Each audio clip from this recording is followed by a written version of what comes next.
বিয়ের পিড়িতে বসার আগেই নন্দিনী জানতে পারল এমন এক ভয়ঙ্কর সত্য, যে সত্য জানার পর নিজের বাবাকেই একের পর এক প্রশ্ন করতে বাধ্য হল সে। যে বিয়েকে ঘিরে এতদিন ধরে নন্দিনীর চোখে ছিল নতুন জীবনের স্বপ্ন, সেই বিয়েই কি শেষ পর্যন্ত তার জীবনের সবচেয়ে বড় বিপদ হয়ে দাঁড়াতে চলেছে?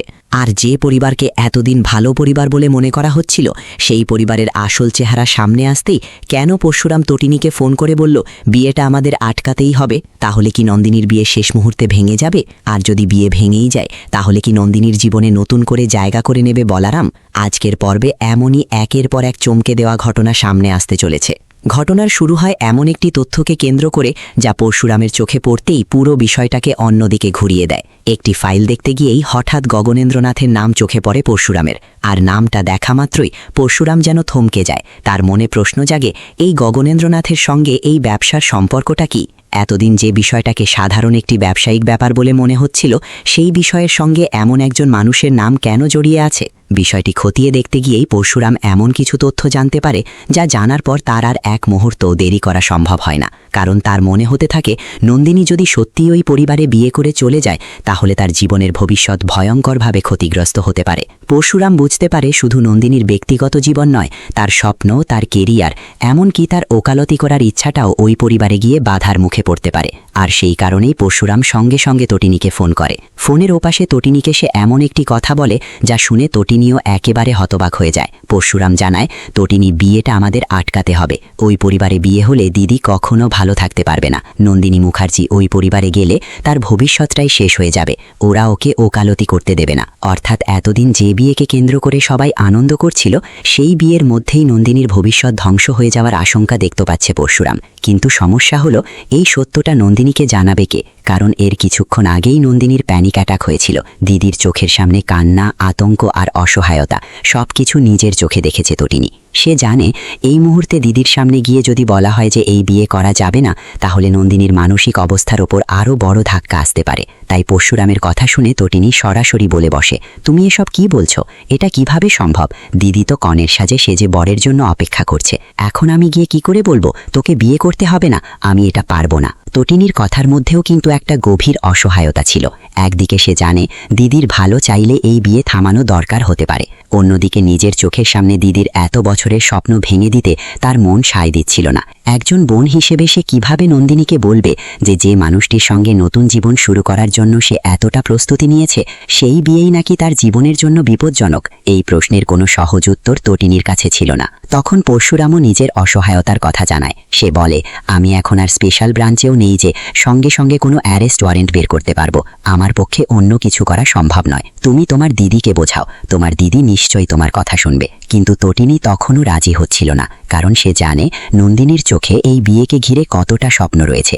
এত বড় একটি সিদ্ধান্ত নেওয়ার ঠিক আগে দিদিকে এমন একটি খবর দেওয়া মানে তার সমস্ত স্বপ্নকে মুহূর্তের মধ্যে ভেঙে দেওয়া। তাই তটিনী চাইলেও দিদির সামনে গিয়ে কথাগুলো বলতে পারছিল না। কিন্তু শেষ পর্যন্ত সেই কঠিন দায়িত্বটা নিজেই নেয় পরশুরাম।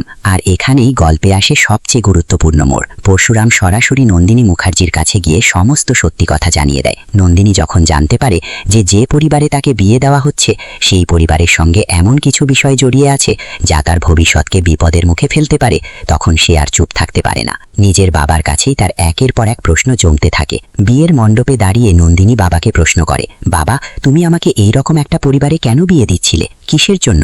আমি কি তোমার কাছে বোঝা হয়ে গেছি? কেন আমার সঙ্গে এমনটা করছিলে? আমার জীবনটাকে কি তুমি শেষ করে দিতে চেয়েছিলে? নন্দিনীর প্রশ্নগুলো শুধু রাগের ছিল না, তার মধ্যে ছিল গভীর কষ্ট আর বিশ্বাসভঙ্গের যন্ত্রণা। কারণ একজন মেয়ে যখন বিয়ের জন্য নিজের বাবার সিদ্ধান্তের ওপর ভরসা করে, তখন সে বিশ্বাস করে বাবা নিশ্চয়ই তার ভালোটা বুঝেই সিদ্ধান্ত নিয়েছেন। কিন্তু সেই বাবার সিদ্ধান্তের মধ্যেই যদি নিজের ভবিষ্যৎ নষ্ট হয়ে যাওয়ার আশঙ্কা দেখতে পায়, তাহলে সেই মেয়ের মনে কতটা প্রশ্ন তৈরি হতে পারে, সেটাই যেন নন্দিনীর কথায় স্পষ্ট হয়ে ওঠে। নন্দিনী আরও প্রশ্ন করতে থাকে, বাবারা তো সবসময় মেয়েদের ভালো চায়, তাহলে তুমি কিভাবে এমন একটা পরিবারে আমার বিয়ে দিতে পারলে? তুমি কি একবারও ভাবনি আমার ভবিষ্যতের কথা, আমার নিজের স্বপ্নের কথা? আমি কি চাই সেটা কি তোমার কাছে কোনো গুরুত্বই পায়নি?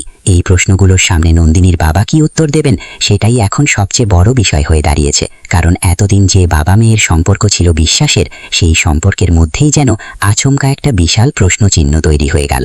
অন্যদিকে তটিনীর মনেও তখন নানা প্রশ্ন ঘুরপাক খাচ্ছে। সে বুঝতে চেষ্টা করছে তার বাবা আসলে কি চান। তিনি কি সত্যি নন্দিনীর ভালো চান, নাকি পরিস্থিতির চাপে এমন কোনো সিদ্ধান্ত নিয়েছিলেন যার পরিণতি এতটা ভয়ঙ্কর হতে পারে? তটিনীর কাছে বিষয়টি আরও জটিল হয়ে ওঠে যখন সে পরশুরামকে প্রশ্ন করে, আমার দিদি তাহলে লগ্নভ্রষ্টা হবে?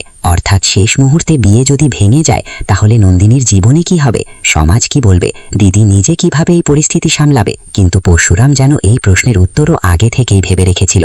সে তটিনীকে বলে, লগ্নভ্রষ্টা কেন হবে? বলারাম তো আছে। আমার তো মনে হয় বলারাম নন্দিনীকে ভালোবাসে, তাই বলারামের সঙ্গেই আমি তোমার দিদির বিয়ে দেব। আর এই কথাটাই যেন গল্পের সামনে খুলে দেয় এক নতুন সম্ভাবনার দরজা। এতদিন বলারামের মনের মধ্যে নন্দিনীর জন্য যে অনুভূতি ছিল সেটা কি এবার সত্যিই সম্পর্কের রূপ নিতে চলেছে? নন্দিনীর ভেঙে যেতে বসা বিয়ের জায়গায় কি শেষ পর্যন্ত বলারামের সঙ্গে তার নতুন সম্পর্ক তৈরি হবে? তবে এই মুহূর্তে সবচেয়ে বড় প্রশ্ন হলো, নন্দিনী কি এত সহজে সবকিছু মেনে নেবে? নিজের বাবার কাছে যে এতগুলো প্রশ্নের উত্তর সে চাইছে, সেই প্রশ্নগুলোর উত্তর কি সে পাবে? আর যদি সত্যিই নন্দিনীর বাবা এমন একটি পরিবারের হাতে মেয়েকে তুলে দিতে চাচ্ছিলেন, তাহলে তার পেছনে আসল কারণটা কি? তিনি কি কিছু জানতেন না, নাকি কোনো কারণে সত্যিটা গোপন করেছিলেন? পরশুরাম যে তথ্য জানতে পেরেছে তার সম্পূর্ণ সত্যি কি এবার সবার সামনে আসবে? সব মিলিয়ে আজকের পর্বে নন্দিনীর জীবনে একসঙ্গে অনেকগুলো বড় পরিবর্তনের ইঙ্গিত পাওয়া যাচ্ছে। একদিকে বিয়ের মণ্ডপে দাঁড়িয়ে নিজের বাবার কাছে নন্দিনীর কঠিন প্রশ্ন, অন্যদিকে পরশুরামের হাতে উঠে আসা চাঞ্চল্যকর তথ্য, তটিনীর দুশ্চিন্তা এবং তার সঙ্গে বলারামের নাম। সব মিলিয়ে পরিস্থিতি এখন একেবারে অন্যদিকে মোড় নিয়েছে। যেই বিয়েকে ঘিরে এতদিন ধরে আনন্দের পরিবেশ তৈরি হয়েছিল, সেই বিয়ে কি শেষ পর্যন্ত নন্দিনীর জীবনে নতুন কোনো অধ্যায়ের সূচনা করবে? আর পরশুরামের পরিকল্পনা অনুযায়ী যদি সত্যিই বলারামের সঙ্গে নন্দিনীর বিয়ে হয়, তাহলে নন্দিনী কি সেই সম্পর্ক মেনে নেবে? তাহলে কি সত্যিই বিয়ের পিঁড়িতে বসার আগেই নন্দিনী নিজের জীবনের সবচেয়ে বড় সত্যিটা জেনে গেল? বাবার সিদ্ধান্তের বিরুদ্ধে দাঁড়িয়ে কি এবার নিজের ভবিষ্যৎ নিজেই বেছে নেবে নন্দিনী? আর বলারামের সঙ্গে কি সত্যিই তার নতুন সম্পর্ক তৈরি হতে চলেছে? এই সমস্ত প্রশ্নের উত্তর জানতে হলে চোখ রাখতে হবে পরবর্তী পর্বে। বন্ধুরা, আজকের পর্বের ঘটনাগুলো কিন্তু গল্পে একেবারে নতুন মোড় এনে দিয়েছে।